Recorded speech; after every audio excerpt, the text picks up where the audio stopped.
Hey everybody. So it's great to be able to do a video again here on the path through the Psalms. It's been a little while since I've done one, and today I have the most special of guests. I have my mom with me from Elmira, New York.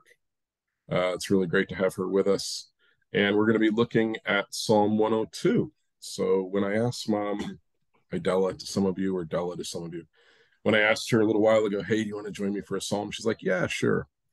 And so I said, okay, how about the next one? She's like, okay, that's pretty quick. So here we are, really quickly. After I asked, she's ready to go with Psalm 102. So, real joy to look at this passage. It's not the easiest passage, as you've seen if you've been following along the path so far. And of course, we don't know exactly who wrote this, and we don't know when they wrote it, but we do know they wrote it in a time of trouble, in a time of big time distress. And if you think of your own life, I'm sure you can think of troubles you've had. Well, if you read this psalm, you will see a person who is feeling incredibly down and then feeling incredibly up by the end.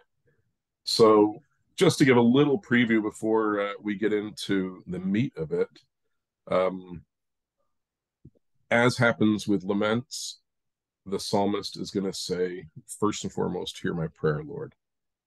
And that's really what the first couple verses are. But it's from that point on that I want my mom just to explain some stuff because she's got some interesting tidbits for us all. So you're sort of kicking in from verse 3, I think. All right. I first better tell you what it is All right. from.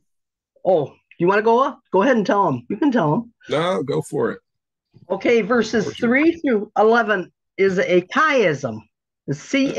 Chiasm. It's Right. an shaped poem. We would say A, B, C, B, A. And that's how the verses go. So there'll be one at the beginning, 3 and 11, that will be about the same. They'll have the same theme. Right. So here we go with verse 3 and 11. Okay. The, the themes are his days passing away like smoke in verse 3, and verse 11 uh, is he withers like the grass. So Hmm. he's having a hard time. Yeah, absolutely. Verse 4 through 10 verse 4 through 10 is a reference to food. He has no heart for life. Hmm. He Verse forgets to eat. Okay. okay, verse 5 and 9, and you can fill in the blanks there. Um, he let me see here. I got my numbers wrong. Because of his loud bones, nope, that's because of his loud groaning, his bones cling to his flesh. Yep. And verse 9, he eats ashes like bread. And he's quite angry because he says, "You take me up and then you throw me down." Hmm. So he feels let down by God, essentially, right? Yes. Yeah. That's who he's complaining to or being really frustrated with. Okay. So 3 and 11 connect, 4 and 10 connect, 5 and 9. What about 6, 7, and 8? What's their deal? All right, they're the pivot of the poem, the Right. middle part. Um, it describes the loneliness, night and day, how lonely he is, and isolation among his enemies. Yeah, okay. So he says in verse 6 he feels like an owl who, and as we know, owls, they're generally quite isolated, aren't they? Yes, An owl they're just lonely. sitting in the wilderness. They're out in loneliness in lonely areas. So it sounds like a pretty scary place to be. We've referenced that earlier in the psalm, just how much he's worried. And he says in verse 2, do not hide your face from me, but incline your ear to me. And again, that's often words from a lament. They would almost say, remember I'm here. Remember I'm here. And I'm sure as you're watching this video, you can think of times when you've wondered, is God still really there? Right. And that's really what this guy's up to. So if that's the beginning, and it's really ugly. What about the next portion then? All right, the next portion is um, where are we here? The 8, and that's it for this section of the poem. Yeah, I mean, like the next part from verse 12. Oh, okay. You want to go on down? All Yeah. righty. Here we go. It dwells on the greatness of the Lord and the glory of his person of his purposes in verse 22. 12 and 22 are twins here.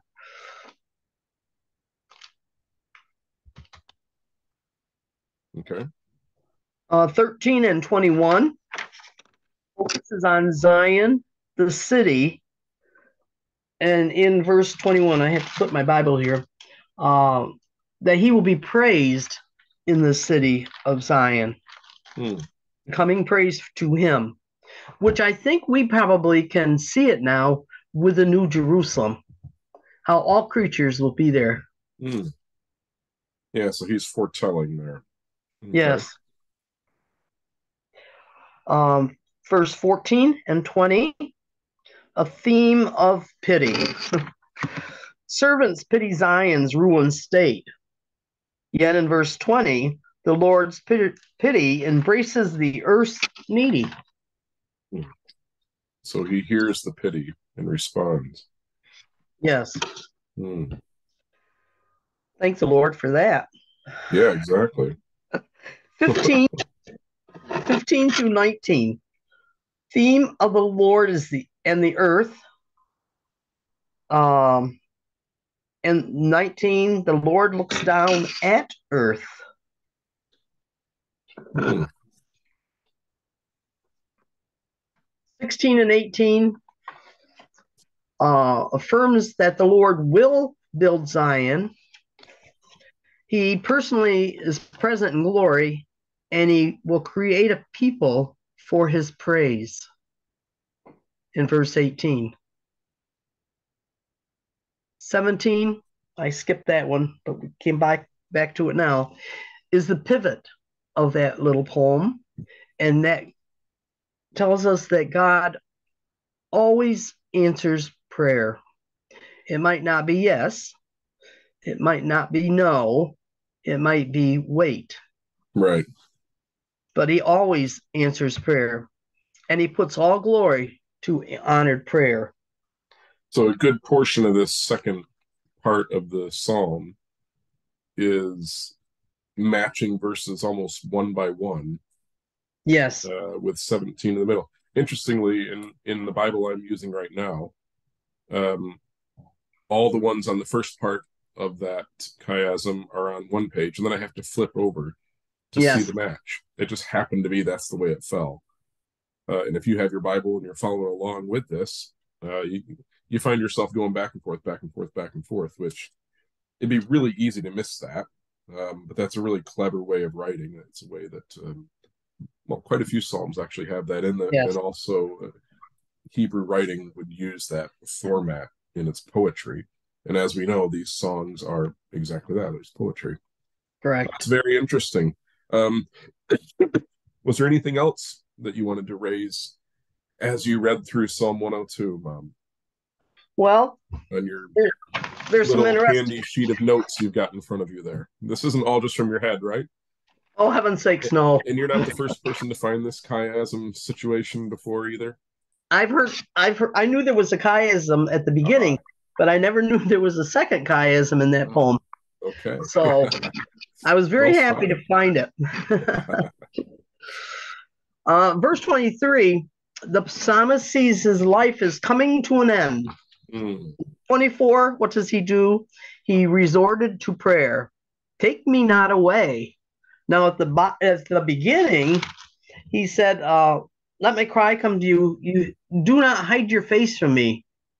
Answer me speedily. But did God answer him right now? No, no. no. And 25 through 28, earth will perish, but God is faithful, is eternally the same. Mm, And his children, will be in the presence of the Lord established there forever. And Wonderful. that's why So I think it's as like all laments ends on a real high note, yes, um, which I think when you look at this one, it feels like it starts lower than normal I and it think so. probably ends higher than normal.